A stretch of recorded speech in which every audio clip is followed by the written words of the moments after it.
দেশের বেশ কয়েকটি জেলায় আবারও ঝড়ের পূর্বাভাস দিয়েছে বাংলাদেশ আবহাওয়া অধিদপ্তর।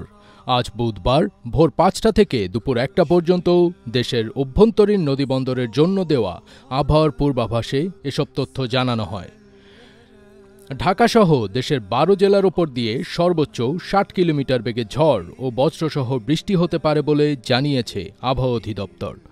সিনপটিক অবস্থায় বলা হয়েছে, মৌসুমী বায়ুর অক্ষের বর্ধিতাংশ রাজস্থান, হরিয়ানা, উত্তরপ্রদেশ, বিহার, পশ্চিমবঙ্গ ও বাংলাদেশের উত্তরাঞ্চল হয়ে আসাম পর্যন্ত বিস্তৃত রয়েছে।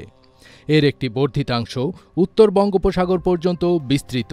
মৌসুমী বায়ু বাংলাদেশের উপর সক্রিয় এবং উত্তর বঙ্গোপসাগরে মাঝারি অবস্থায় রয়েছে।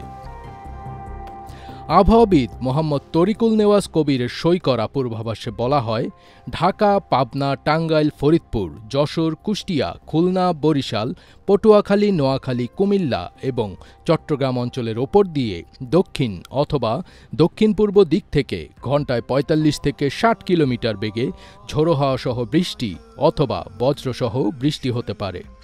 এ সময় এসব এলাকার নদীবন্দরগুলোকে ১ নম্বর সতর্ক সংকেত দেখাতে বলা হয়েছে।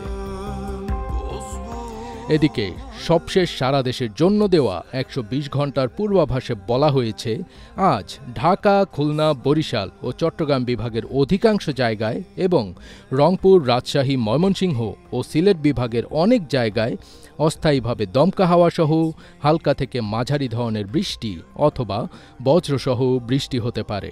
সেই সঙ্গে সারা দেশের কোথাও কোথাও মাঝারি থেকে অতি ভারী বর্ষণ হতে পারে।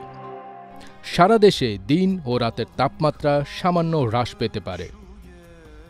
আগামীকালের পূর্বাভাসে বলা হয়েছে, ঢাকা, খুলনা, বরিশাল ও চট্টগ্রাম বিভাগের অধিকাংশ জায়গায় এবং রংপুর, রাজশাহী, ময়মনসিংহ ও সিলেট বিভাগের অনেক জায়গায় অস্থায়ীভাবে দমকা হাওয়াসহ হালকা থেকে মাঝারি ধরনের বৃষ্টি অথবা বজ্রসহ বৃষ্টি হতে পারে।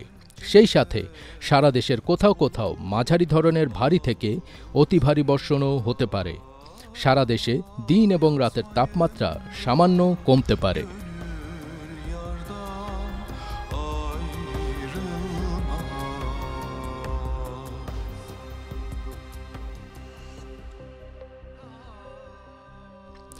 ফজবির তাজ, এটিএন বাংলা।